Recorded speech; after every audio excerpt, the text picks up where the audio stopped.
Bom dia a todos vocês. Este programa aqui é uma produção do portal de notícias Araras em Pauta. Eu sou a Raquel Sarmento, advogada, e hoje o programa Direito em Pauta está sob o meu comando. E a minha convidada é uma pessoa mais do que especial, porque ela é extremamente trabalhadora, batalhadora, ela busca por justiça, não apenas na sua atividade profissional, como na sua vida diária. É a conselheira tutelar Cecília Baroni. Cecília, muito bem-vinda aqui, nós agradecemos a sua presença, com todo o seu conhecimento, com toda a sua luta. E a Cecília, ela é uma pessoa que ela já tem um currículo dentro dessa área, sempre voltada para a assistência e a preocupação ao próximo. Ela é formada em serviço social, trabalhou já na ANCRA, foi conselheira tutelar dos anos de 99 a 2001, está novamente como conselheira. Ela é catequista da Catequese Infantil, Paróquia Nossa Senhora de Fátima. Aproveitar e mandar um beijão pro Padre Robert. E agora também como conselheira, e já fez parte também do Conselho do Idoso e conselheira também do Condicar. Ou seja, Cecília Baroni é autoridade no que nós vamos falar. Bem-vinda, Cecília. Obrigada, Raquel. Um bom dia a todos, né? Estou muito feliz pelo convite para esse bate-papo, né? Que nós vamos ter aqui hoje. Eu fico muito feliz, né? Pelo convite, a gente está sempre à disposição e um trabalho sempre em prol do próximo, né? Dessa forma que a gente consegue desenvolver o nosso trabalho, né? Perfeito. Porque nós temos vidas nas nossas mãos. Cecília, hoje o tema da nossa entrevista é as implicações que o pai ou a mãe ou o responsável por essa criança pode receber caso não efetue a vacina corretamente. Mas antes da gente entrar nisso daí, eu queria falar um pouco com você, porque isso entra dentro da questão do abandono material e moral. Os maus tratos e o abandono material e moral, você trabalha só com isso porque é com relação à criança. Você tem visto isso? Como que você classifica essas questões? Como que você identifica quando uma criança ela é vítima de maus tratos, abandono moral e abandono material? Então, Raquel, da seguinte forma, tá? Nós temos, o conselho trabalha às vezes com algumas denúncias, né? Então chega a denúncia pra gente e a gente vai até o local pra gente entender todo o contexto da denúncia e ver se a denúncia procede. Só uma coisinha, Cecília, pode falar o número do telefone da denúncia para? Sim. Qual que é? 3542-0563. 3542-0563. Esse é o número que você pode fazer a denúncia para o Conselho Tutelar aqui em Araras, pois não? Então, e aí nós fazemos a visita na casa. Normalmente, quando as denúncias chegam para o Conselho Tutelar, denúncias graves que está acontecendo naquele momento, o conselheiro tutelar já vai no mesmo instante, né, da denúncia. Quando vem a família fazer a denúncia, reclamar, então nós temos um outro procedimento, a gente já vai com mais calma, né? E diante do contexto, da realidade da onde a criança está vivendo, por exemplo, o abandono, nós classificamos lá no conselho como abandono afetivo, né? O que é isso, abandono afetivo? Então, às vezes os pais são separados, né? Então, aí o pai, ele não vai no aniversário, ele não no Natal, né? Em datas comemorativas, ele não se coloca presente, ou ao contrário, ou a mãe que não vai, que não se... Então, isso a gente classifica como um abandono afetivo, né? E o abandono material. Normalmente, as questões nesse sentido é referente a pensão alimentícia que o pai deixa de pagar, porque ele fala que o que a mãe vai fazer com o dinheiro aquilo que ela vê necessidade com a criança, né? É um direito da criança a pensão alimentícia. Então, isso é um abandono na questão material, né? Não quer saber de cuidar do filho, né? Acha que não tem que ter gastos com a criança, que a mãe precisa se virar, e sempre ao contrário também, né? Não só questão do pai, mas se a situação for ao contrário também, né? Então, esse abandono de material é quando a criança fica sem nenhum... Desprovido de qualquer... Desprovido de toda o que ela precisa. Alimentação, né? Não tem alimentação, remédio, vestimenta, sim, tudo. Esse é um abandono material. Quando isso ocorre, né? Em todos os seus sentidos, e nós buscamos uma família extensa para ajudar a cuidar, e nós não encontramos, o que acontece? Nós temos que acolher a criança e aí informar. Essa criança vai para um abrigo. Vai para um abrigo, né? Para a Casa Lar, que nós temos 3 em Araras, e nós informamos o Ministério Público. Estamos com 3 casas? 3 casas lares. Temos uma instituição nova, né? Que eles assumiram 26 de dezembro, tá? Que se chama Funsaião. Então, nós temos 3 casas lar, que elas usam uma casa como intermediária, tem uma casa para os bebês e os menorzinhos, né? E de adolescentes. Puxa. Né? Então, quando é constatado toda essa questão de abandono moral, material, e a família extensa não tem condições de estar acolhendo essa criança que está sofrendo esse abandono, a gente acolhe e informa o Ministério Público. Cecília, então nós verificamos que, por exemplo, vocês não observam apenas se essa criança está machucada, se essa criança apresenta marcas visíveis de agressão ou violência. Essa violência, ela pode ser emocional ou pela falta de alguma necessidade ou item básico que essa criança precisa. Exatamente. Correto? E aí a gente chega exatamente nessa situação. Deixar de prestar cuidados para uma criança, então, é crime. Concorda comigo? Sem dúvida. Então, deixar de vacinar é crime também, conselheira? Sim, gente, porque, olha, vacina, nós estamos saindo de uma pandemia, né? As vacinas básicas já estão, que é a nível nacional, que isso é para todos.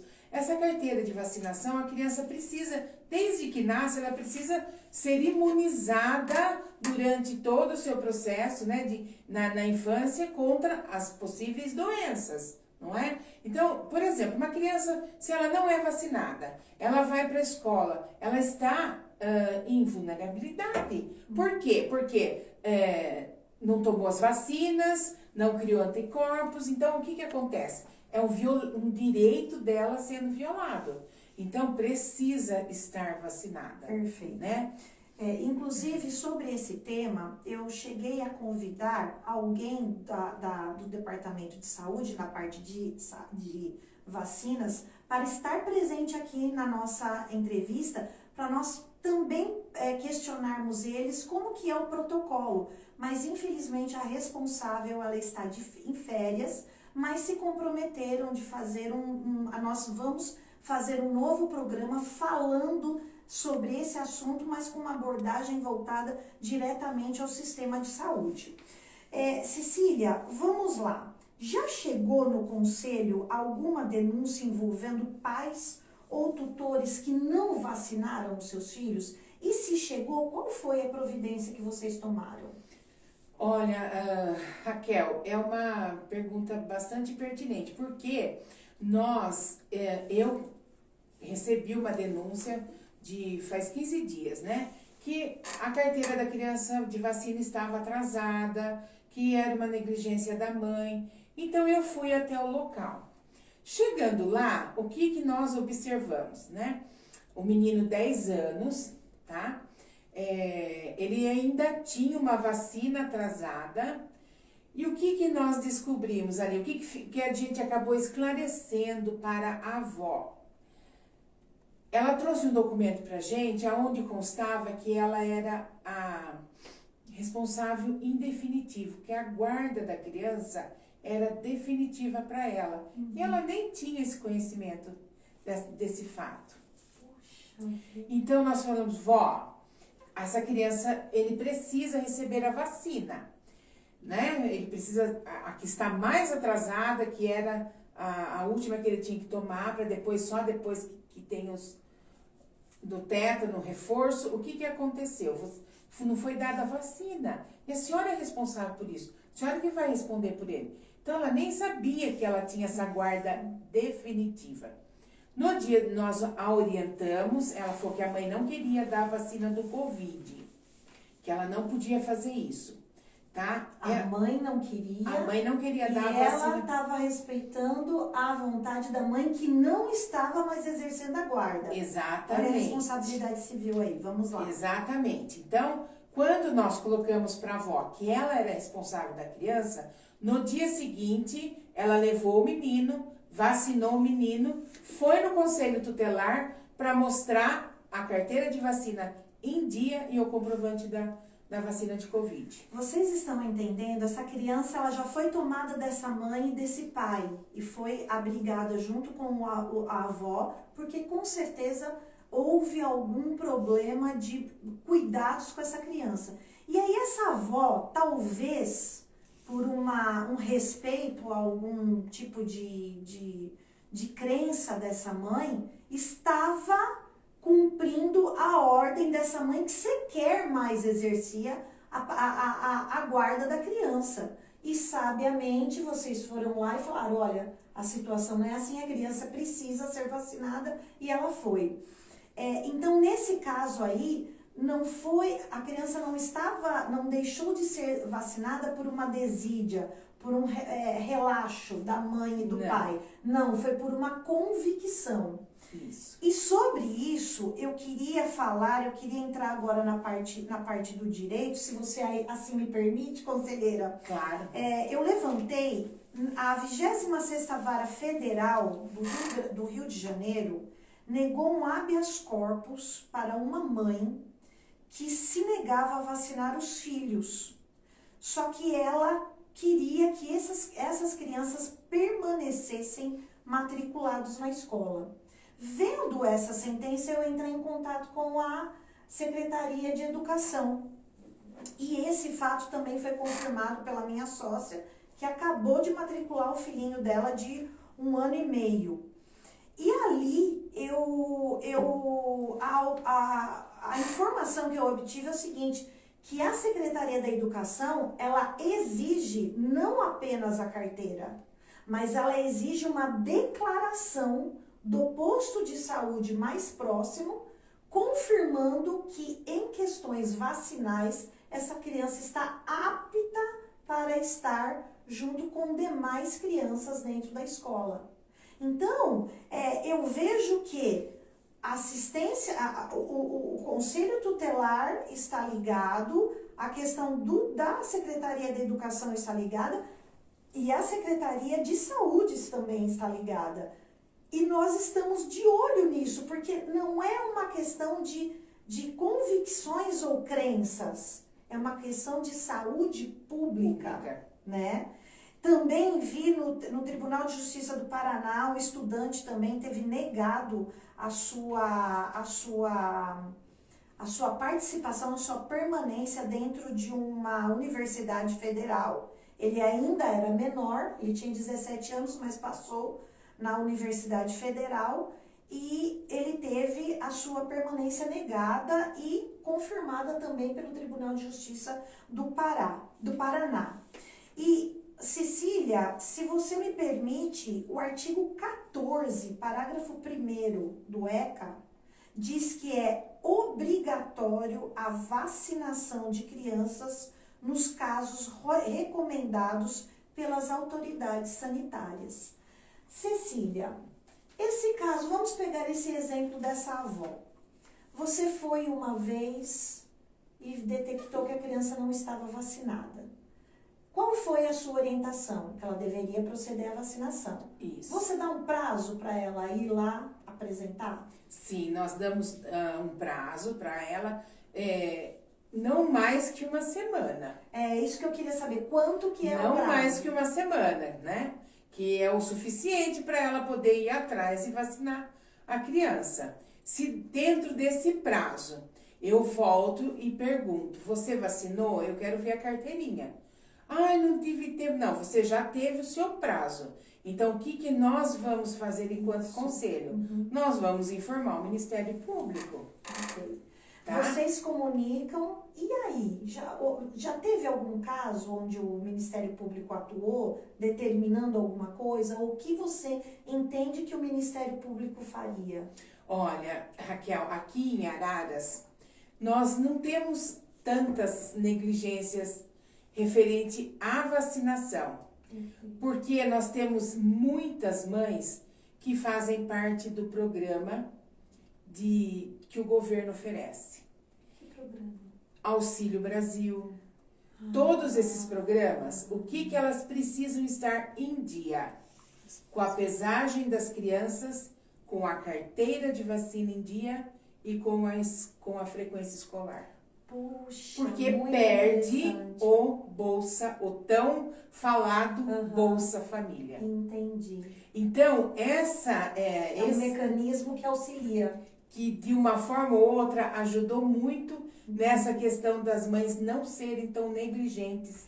É uma política social que auxilia a política da saúde. Exatamente. E consegue resguardar a saúde e a integridade dessas crianças. Exatamente. Muito bem. Porque se não existisse isso, nós teríamos muitos problemas. Então, é um canal que vocês fazem um escoamento e caso haja alguma situação, ela já perde esse benefício e vocês conseguem afunilar e já pensar essas pessoas. Ok. Exatamente.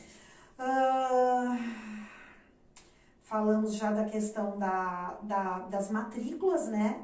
Você tem conhecimento se as matrículas são vedadas caso não ocorra a vacinação? Ou também o sistema de educação dá um prazo para eles? Então, eu conversei com uma diretora de EMEI, né? Por conta da nossa conversa de hoje. E isso também é lei, né? Não pode não fazer a matrícula da criança. Ah, entendi. Tá? Isso Como não que procede? Não pode. Então, faz-se a matrícula da criança, a escola dá uma tolerância para a mãe apresentar a carteirinha de vacina. Perfeito. Tá? Perfeito. Às vezes pode acontecer de atrasar de 1 mês, 2 meses, né? A vacinação, então aí a diretora me explicou que entra em contato, olha, porque ela está sempre pedindo atualização da carteira de vacina, entendeu? Eles têm esse protocolo de atualizar essa escola que eu conversei tem. Muito bom, muito bom. Eu acredito, como é da rede municipal, eu acredito que deve ser a rede toda. Olha, eu queria deixar aqui os meus parabéns para essa diretora. Pode falar o nome dela? Pode, claro. É a diretora da EMEI, Dante Rodini. José Dante Rodini. Ela é a doutora, a diretora Raquel. A Raquel Petrucci. Isso. A Raquel Petrucci, minha amiga de adolescência. Raquel, parabéns. Eu sei que a Raquel é bastante atuante. Parabéns, perfeito. E quando a diretora Raquel Petrucci, você fala, é crime não matricular, mas também é crime deixar de vacinar. Eu queria destacar aqui o artigo 268 do Código Penal, que prevê detenção de 1 mês a 1 ano mais multa. Então, esses pais, esses tutores que impedirem a introdução ou a propagação, né, de doença contagiosa, então eles impedem a introdução de um medicamento que ilide essa doença contagiosa. Essa pessoa responde por 1 mês a 1 ano e perde a guarda também. E perde a guarda. E se essa criança não tem um lugar, uma família para ir, ela será abrigada. Isso, ela vai para o acolhimento, vai para casa lar. Nós estamos chegando nos derradeiros minutos do nosso tempo. Jornalista Manuela, a gente precisa aumentar essa live, porque a gente tinha bastante coisa para falar aqui. Quem sabe a gente aumenta aqui, ou então a gente chama a conselheira Cecília novamente. Conselheira, suas considerações finais? Olha, eu gostaria só de abrir um parênteses na questão da saúde, que nós tivemos um caso de uma criança no final do ano passado, foi denúncias de maus tratos, e quando nós pegamos a documentação para levá-los para casa lar, até que a avó se ajeitasse na mudança para recebê-los de volta, uma das crianças não tinha registro de nascimento. Mas ela tinha a carteirinha do SUS e a carteira de vacina. Qual a idade dessa criança? 2 aninhos. 2 anos sem o registro Sem o registro de nascimento, por conta de que na época o pai estava preso, e aí foi perdido aquele papel que a Santa Casa dá para registrar. Mas como que, se ela não tinha o registro público, como que ela tinha a carteira da saúde? Isso é uma boa pergunta. Que foi perguntado ao secretário da saúde, ele oficializado, né, que a criança estava com uma carteira do SUS provisória. Direito em Pauta vai questionar essa questão. Tá?